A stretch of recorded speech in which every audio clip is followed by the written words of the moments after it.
Continuamos con los tops de la temporada 2025 y es momento de hablar de los que han sido las 5 mejores carreras del año 2025.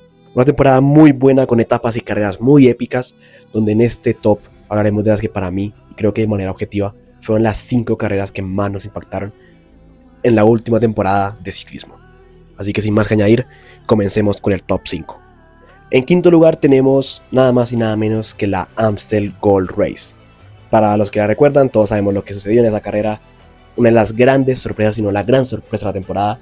En la carrera donde Remco Evenepoel y Tadej Pogačar fueron derrotados al sprint frente a Matías Skellermoos. Con un Pogačar que como siempre parecía invencible en la previa. Y durante la carrera todo apuntaba a que pasaría el mismo guión de siempre. Con un Pogačar que atacaría a más de 30 kilómetros para el final, siguiendo el ataque de Julian Alaphilippe. Poco después soltándolo y así yéndose en solitario en búsqueda de conseguir una victoria más para su palmarés. Todo parecía hecho para el esloveno, parecía que nuevamente iba a poder vencer a sus rivales con bastante facilidad como siempre. Sin embargo, por detrás, un Remco Evenepoel recién llegado de la lesión llegó con muchísima fuerza y lanzó un ataque muy fuerte, el cual únicamente Matías Skellermoos fue capaz de continuar. Remco empezó a volar sobre la carretera y empezó a descontarle como una auténtica máquina a Tadej Pogačar, quien, pese a que estaba fuerte, Remco Evenepoel parecía que había vuelto de su lesión con ganas de derrotar y demostrarle al esloveno que era el nuevo rey. Remco lograría alcanzar a Pogačar y apenas lo alcanzaba, lo pasaba por un lado a toda velocidad. Incluso a Pogačar le costaba seguir el ritmo del corredor belga. Sin embargo, ni así fue suficiente para poder vencer al corredor esloveno. De esa manera, con los 3 corredores de cara al sprint final, con una esperada victoria para Pogačar o para Evenepoel, un nuevo duelo entre ambos, de repente, en pleno sprint, Matías Skellermoos daría la gran sorpresa de la temporada y lograría vencer a Tadej Pogačar y a Remco Evenepoel al sprint, sin ni siquiera él podérselo creer, sin nadie podérselo creer, con una de las grandes sorpresas de la temporada y arrebatándole así de esa manera a Tadej Pogačar la oportunidad de poder ganar el tríptico de Ardenas en una sola temporada.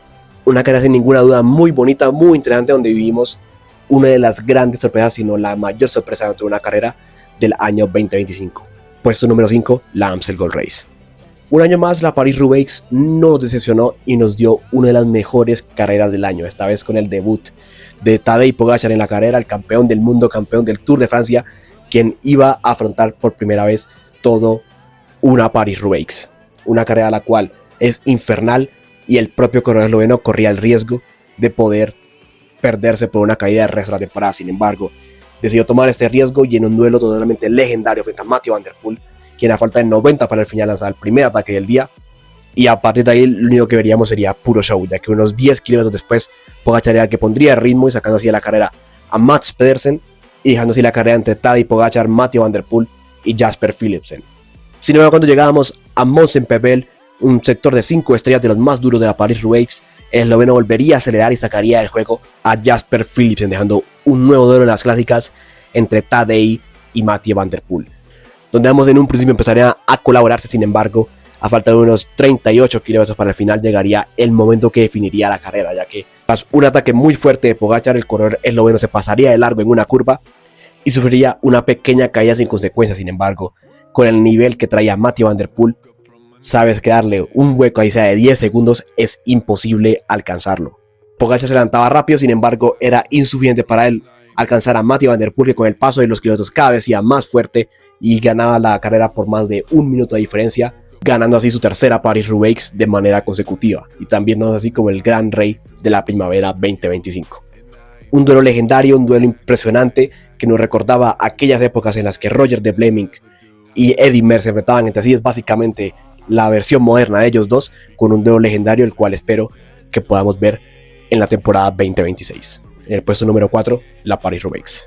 Entramos al podio del 2025 y esta vez vamos a ir con el Tour de France. Un Tour de France el cual, más allá de que tuvo etapas muy fuertes, muy buenas, no estuvo al nivel de ser la carrera más fuerte del año. Sin embargo, vimos un duelo muy impresionante. Las primeras etapas fueron muy bonitas, con duelo entre Van der Poel, Pogačar, Vingegaard. Ataques muy fuertes de la etapa número 4, la etapa número 6 con aquella escapada de Ben Healy, la pelea por el amarillo con Mathieu van der Poel en la primera semana, el final en el Mur de Bretagne y una carrera la cual se veía muy entretenida hasta el día número 12, donde Tadej Pogačar en la subida Hautacam daría el golpe definitivo al Tour de Francia con una victoria impresionante, ganándole por más de 2 minutos a Jonas Vingegaard, y de esa manera cerrando toda opción de poder competir por la carrera francesa para el resto de sus rivales. Pogačar terminaría de rematar el Tour de Francia nada más y nada menos que en la Chrono Peyragudes con una auténtica exhibición nuevamente, y las últimas dos grandes jornadas de este Tour de Francia fueron sin ninguna duda la etapa del Mont Ventoux, donde Jonas Vingegaard iría al ataque en búsqueda de poder soltar de alguna manera a Tadej Pogačar con ataques muy duros, un duelo muy fuerte entre ambos, cara a cara, ataque tras ataque, y un duelo por la etapa entre Valentin Panepintra, Ben Healy y Enric Mas, con una victoria al final para el corredor del Quick Step. Mientras que el Tour cerraría con un final muy bonito donde Wout van Aert vencería a Tadej Pogačar en nada más y nada menos que Montmartre en los Campos Elíseos y ganando así su primera etapa en el Tour de Francia por primera vez desde el año 2022. Un Wout van Aert que cerraba un Tour con una victoria, con un Tour el cual fue muy emocionante, sin embargo, comparado a los últimos, yo diría, 3 años, no estuvo al mismo nivel, sin embargo, como siempre, la carrera francesa nos deja momentos más que épicos. Puesto número 3, Tour de France.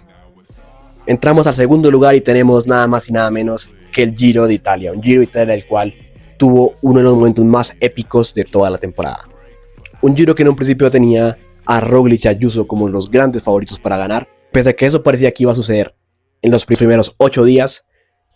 A partir de la jornada número 9, la carrera cambiaría completamente su guión, ya que en una etapa épica sobre el rato veríamos un auténtico show por parte de Isaac del Toro, de Wout van Aert, y con una historia del belga sobre el corredor mexicano, mostraría que Isaac del Toro era uno de los grandes corredores a vencer y se vestiría con la malla rosa con tan solo 21 años. El corredor mexicano, pese a que todos pensábamos que iba a ser una malla provisional, apenas llegó la alta montaña se veía que no era algo momentáneo. El corredor mexicano estaba con la fuerza suficiente para poder ganar el Giro de Italia. Las jornadas seguían pasando y el corredor mexicano seguía aumentando incluso su ventaja sobre sus rivales, y fue la jornada 16 la cual terminaría de rematar todo el Giro de Italia, ya que con un Juan Ayuso el cual aún seguía en la pelea saldría de la general, al igual que Primož Roglic, y nos dejaría un duelo ahora hasta tan solo 3 corredores: Richard Carapaz, Simon Yates e Isaac del Toro. Un mexicano el cual sufriría por primera vez en todo el Giro de Italia frente a un Simon Yates y un Carapaz que se veían mucho más fuertes en la alta montaña y que no le pondrían nada fácil las cosas al corredor mexicano. Sin embargo, el mexicano se volvería a levantar de ese golpe y al siguiente día se llevaría una victoria muy espectacular de etapa, dejando claro que no se iba a rendir hasta el final. Al mexicano solamente le faltaba una sola prueba, la cual era la etapa final en Finestre. Sin embargo, pese a que todo apuntaba que iba a ser un duelo entre Carapaz y del Toro, el Visma Lease Bike tenía un plan diferente. Con un Wout van Aert en la fuga y un Simon Yates por detrás, empezaron a planificar una táctica perfecta. En la subida más dura sobre el Col de la Finestre veríamos un duelo entre Carapaz y Isaac del Toro, mientras que por detrás apenas Simon Yates lograba reconectar con los dos corredores empezaría a atacar una y otra vez. Los ataques eran tan duros que pese a que Carapaz los lograba seguir, Isaac del Toro no estaba dispuesto a colaborar con Richard Carapaz, y esto generó que el ecuatoriano dejara la tostada a Isaac del Toro en un ataque de Simon Yates, y aquí se rompería totalmente la carrera. Simon sería hacia adelante, el Toro no colaboraba con Carapaz y ambos estaban viendo perder su Giro de Italia, ya que con un Wout van Aert por delante esperando a Simon Yates y un 1 contra 1 con 2 corredores que no se querían ayudar entre sí, el equipo Visma Lease Bike daría el golpe definitivo al Giro de Italia, y un Simon Yates que partía con más de 1 minuto de desventaja frente a Isaac del Toro terminaría ganando el Giro de Italia por más de 3 minutos. Una carrera a la cual cambió de guión en cada semana que hubo, cada semana pasaba algo diferente, y por eso el Giro de Italia sin ninguna duda ha sido uno de los mejores de los últimos años, así que sin ningún tipo de dudas en el puesto número 2 el Giro de Italia. Para cerrar vamos con el primer lugar, que es nada más y nada menos que la Milán-San Remo 2025, uno de los duelos más épicos que se ha visto en la historia de este deporte. Una carrera la cual siempre acostumbraba a ser definida en los últimos 10 kilómetros, Tadej Pogačar, en búsqueda desesperada de cambiar este guión y de por fin ganar este monumento, cambiaría la historia común de la carrera. En esta temporada veríamos un auténtico espectáculo, ya que falta de más de 20 kilómetros para el final, sobre la Cipresa vendría el ataque del esloveno, donde a falta de más de 20 para el final, en una carrera la cual generalmente termina el sprint, ya veíamos que tan solo 3 corredores se iban hacia adelante: Pogačar, Van der Poel y Filippo Ganna. Un Pogačar que venía dispuesto a hacer lo que fuera posible para ganar esta carrera, y apenas comenzábamos la subida final al podio, una subida la cual no es para nada dura, el esloveno empezó a sacar todo el fuego que tenía en sus piernas. Ataque tras ataque, tortura tras tortura, hacía sufrir muchísimo a Filippo Ganna, un Mathieu van der Poel que incluso en un momento casi que no logra seguir la rueda del corredor esloveno, y ahí veríamos uno de los mayores duelos sin ninguna duda de la historia de este deporte. Un Van der Poel calculador esperando atacar a Pogačar y un Pogačar totalmente desesperado en búsqueda de soltar a como diera lugar a Van der Poel y así poder ganar la carrera. Sin embargo, Van der Poel estaba muy fuerte y a poco de cerrar el pollo, el corredor neerlandés lanzaría un ataque muy fuerte para intentar soltar a Tadej Pogačar. Sin embargo, el esloveno seguía con fuerzas pese a haber lanzado más de 5 o 6 ataques. Así ambos empezaron la mirada a la línea de meta y veíamos un final donde Filippo Ganna lograba llegar y un Mathieu van der Poel con un sprint lejano sorprendiendo a todo el mundo lograba vencer en la Milán-San Remo de una manera totalmente legendaria. Así que de esta manera la Milán-San Remo fue sin ningún tipo de dudas la mejor carrera del año 2025. Así que señores, este fue el top 5 de la temporada 2025. Déjenme ustedes en los comentarios qué opinan, si cambiarían alguna carrera, si cambiarían algún puesto del ranking o si están completamente de acuerdo con el top 5 que hice en la temporada 2025. Para más videos síganme a mi canal, denle un buen like, suscríbanse. Recuerden que soy Eduardo Carrascal de ese canal llamado Majesty Cycling y nos veremos en un próximo video con más historia del ciclismo. Hasta la próxima.